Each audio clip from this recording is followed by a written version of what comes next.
livre de Colossiens, chapitre 4.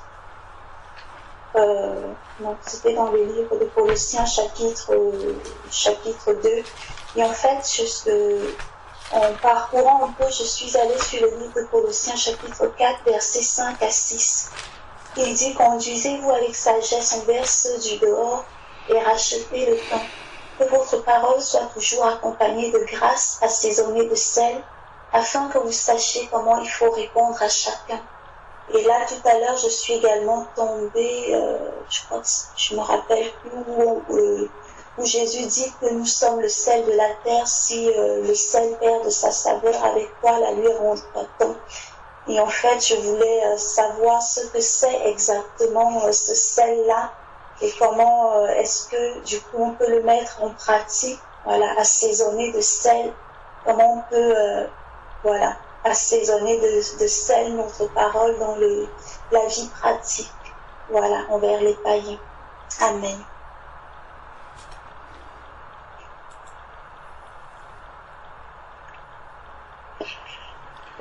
Amen.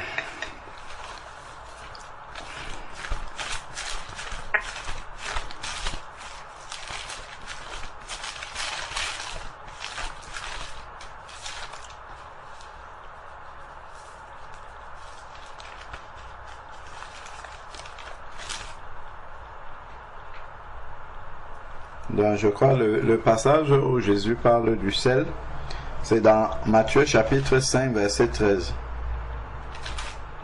Matthieu chapitre 5, verset 13, il dit: c'est vous qui êtes le sel de la terre. Mais si le sel devient fade, avec quoi le salera-t-on? Il n'est plus donc à être jeté dehors et foulé aux pieds par les hommes.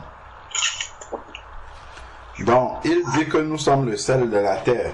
Donc, lorsque nous regardons le sel normal, à quoi sert-il dans un repas? Le sel sert à donner du goût, un bon goût au repas, que le repas ne soit pas fade, que le repas ne soit pas sans goût, que le repas ne soit pas, comment dire, qu'il permet que le repas puisse être appétissant. Donc, effectivement, dans le monde est tellement rempli de ténèbres et de péchés.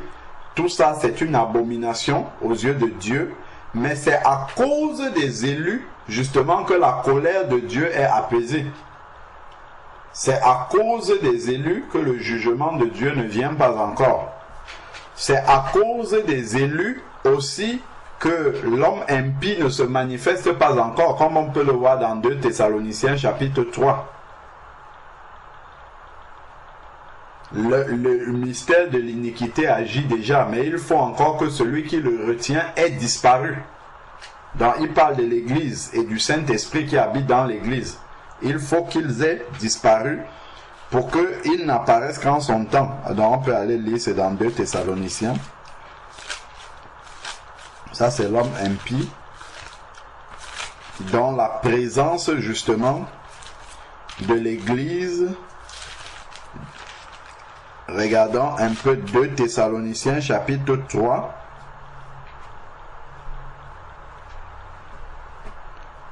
À partir du verset 3 jusqu'au verset 6. 2 Thessaloniciens chapitre 2 plutôt, verset 3 à 6. Que personne ne vous séduise d'aucune manière, car il faut auparavant que l'apostasie soit arrivée et que se révèle l'homme impie, le fils de la perdition, l'adversaire qui s'élève au-dessus de tout ce qu'on appelle Dieu ou qu'on adore, et qui va jusqu'à s'asseoir dans le temple de Dieu et se faire passer lui-même pour Dieu. Nous savons, ne vous souvenez-vous pas que je vous disais cela lorsque j'étais encore auprès de vous? Et maintenant, vous savez bien ce qui le retient, l'homme impie, pour qu'il ne se révèle qu'en son temps. Car déjà le mystère de l'iniquité est à l'œuvre, il faut seulement que celui qui le retient ait disparu. Donc, le mystère de l'iniquité par rapport à Dieu est un peu comme quelque chose qui vient gâcher le goût du repas.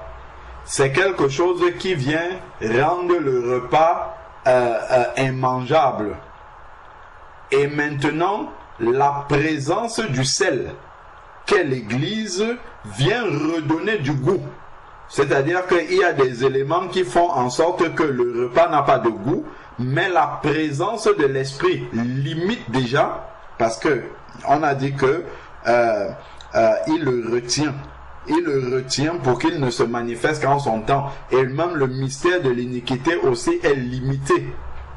Grâce à la prière de l'Église, grâce à la présence de l'Église avec le Saint-Esprit. Donc, le sel que nous sommes vient redonner du goût à ce monde-ci par rapport à Dieu.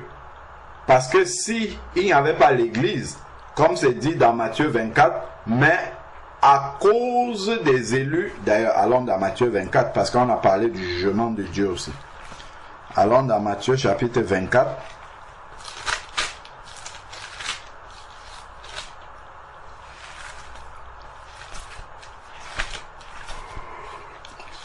Matthieu chapitre 24.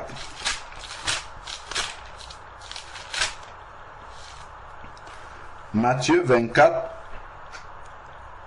Alors, voilà, Matthieu 24 à partir du verset 21 jusqu'au verset 22. Car il y aura une grande tribulation telle qu'il n'y en a pas eu depuis le commencement du monde jusqu'à maintenant. La grande tribulation. Et qu'il n'y en aura jamais plus. Et si ces jours n'étaient abrégés, les jours de la grande tribulation, personne ne serait sauvé. Mais à cause des élus, ces jours seront abrégés. Donc nous voyons que à cause des élus de Dieu, déjà pendant la grande tribulation et même maintenant, à cause des élus de Dieu, le jugement du Seigneur est retenu. Pour que ça n'arrive qu'en son temps. Le jugement de Dieu est retenu.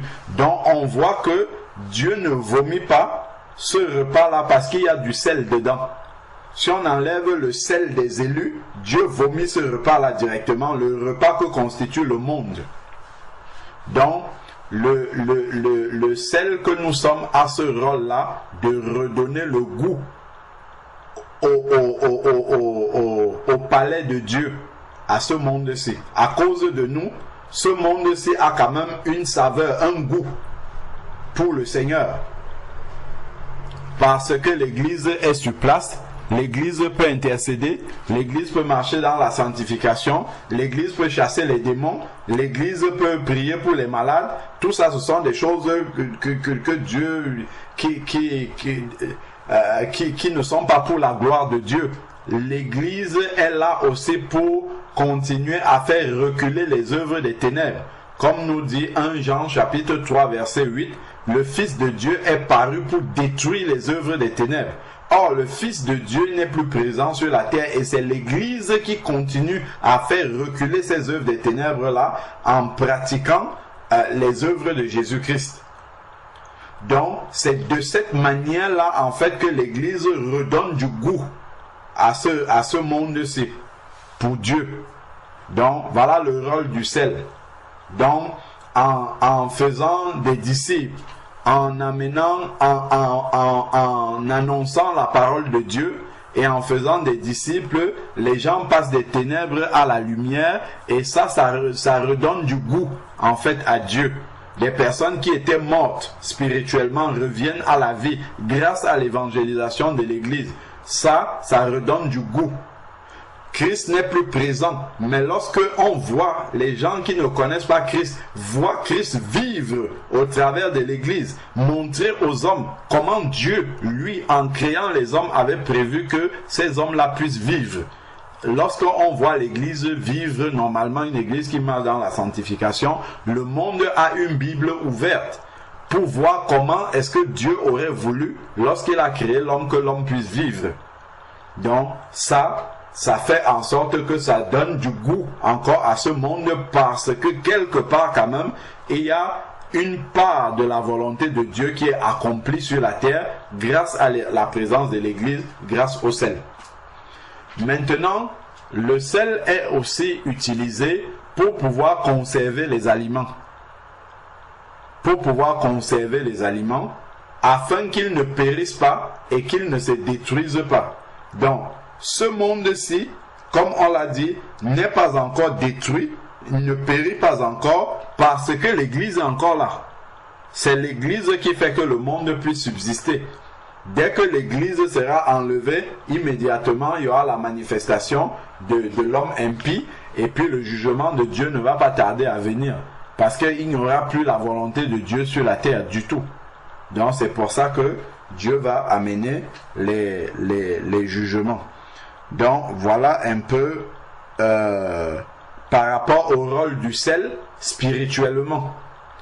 Donc pour être ce sel-là, voilà, on a cité de nombreux exemples en amenant les âmes au Seigneur, en manifestant les œuvres de Jésus-Christ pour que les gens, en nous voyant vivre, puissent témoigner que Jésus existe vraiment, puisqu'il a transformé notre vie. En vivant en nouveauté de vie, les hommes autour de nous voient. En répondant à une parole agressive, pas une parole de paix, en gardant son contrôle. On ne s'énerve pas, tout ça, les choses que les païens ont du mal à faire, lorsqu'ils nous voient faire ces choses-là, presque naturellement, ben là, nous constituons le sel du Seigneur. Donc, parce que nous redonnons un goût. Lorsque nous arrivons dans un travail, un service, personne n'est converti là-bas. C'est un service qui n'a pas de goût pour Dieu. Mais notre présence là-bas redonne, nous sommes le sel. Notre présence, c'est comme si on avait mis un peu de sel dans un repas qui a été fait sans sel, dans un repas fade. Donc quand nous arrivons dans un service, nous arrivons avec la présence de Dieu. Donc aux yeux de Dieu, ce service-là devient un plat qui peut être appétissant grâce à notre présence. Par exemple, quand les collègues vont nous agresser verbalement, nous allons répondre par des paroles douces, par des paroles de paix, par des paroles pour ramener le calme. Ça aussi là, c'est du sel. C'est du sel spirituel, en fait, que nous constituons là où nous sommes. C'est vraiment de cette manière-là. Si par exemple, il y a une discussion sur l'homosexualité, les hommes sont en train de dire, ah, si tu condamnes l'homosexualité, tu es homophobe, c'est bien d'avoir reconnu ce statut-là, et que toi tu arrives, tu dis non, c'est une abomination aux yeux de Dieu. Voilà, encore tu es le sel, parce que tu viens rappeler aux hommes quelle est la volonté de Dieu par rapport à ça. Ça là, voilà des exemples de manière dont nous serons utilisés, ou nous sommes utilisés comme sel de la terre, c'est-à-dire pour conserver la terre en dehors du jugement de Dieu pour l'instant, et également pour donner du goût à la terre en faisant la volonté de Dieu au milieu de toutes les ténèbres de la terre. Donc voilà un peu comment je comprends la notion de sel. Et donc ici maintenant, donc là on l'a lu dans Matthieu chapitre 5, on a compris. Et ici dans Colossiens chapitre 4 verset 5, conduisez-vous avec sagesse envers ceux du dehors. Donc en se conduisant envers sagesse, nous sommes en train de leur prêcher par le comportement, par le témoignage.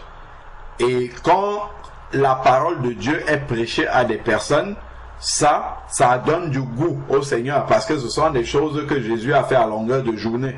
Donc ça redonne du goût, en fait, le monde reprend un goût au niveau des papilles du Seigneur. Pourquoi? Parce qu'il sait que potentiellement ces personnes-là vont se convertir. Et nous savons que Christ est le communicatif, je ne me trompe pas, le consommateur de notre foi. Donc, pour qu'il puisse consommer la foi telle que nous dit sa parole, il faut qu'il y ait des personnes qui aient cru. Donc, lorsque nous évangélisons, que ça soit par le témoignage, que ça soit par la parole, que ça soit en nous comportant bien, ben, tout cela constitue le sel que nous sommes. Donc, voilà, assaisonner de sel, rachetez le temps, que votre parole soit toujours accompagnée de grâce, assaisonnée de sel. C'est-à-dire que dans notre parole, qu'il y ait des choses qui glorifient Dieu, des choses qui réjouissent le cœur de Dieu. Par exemple, en demeurant dans la vérité, que les paroles qui sortent de notre bouche soient la vérité, ça glorifie Dieu. Que nous évitions les paroles grossières, parce que les paroles grossières sont en abomination au Seigneur, les jurons, par exemple. Tout ça là, ça fait en sorte que notre sel, en fait, nous ne sommes plus le sel. C'est en évitant, par exemple, toutes ces choses-là, paroles grossières, ainsi de suite, que notre langage est un sel pour Dieu. C'est-à-dire un parfum de bon goût pour le Seigneur. Donc, c'est vraiment ce que je comprends par assaisonner de sel. Nos paroles doivent souvent être accompagnées de bénédictions. Que Dieu te bénisse. Que la grâce de Dieu repose sur toi. Que Dieu te protège. Donc, c'est vraiment cela qu'on peut comprendre dans assaisonner de sel, afin que vous sachiez comment répondre à chacun. C'est dans une réponse mesurée à chaque personne à qui on s'adresse. À chaque païen à qui on s'adresse, on donne une réponse mesurée. On ne les envoie pas promener en disant, bon, vous ne connaissez pas Dieu, donc nous n'avons rien à discuter ensemble. Mais en leur donnant une réponse sage, là, vraiment, nous sommes en train de servir de sel au Seigneur. Donc, voilà un peu ce que je pouvais dire par rapport à cette question-là. Amen.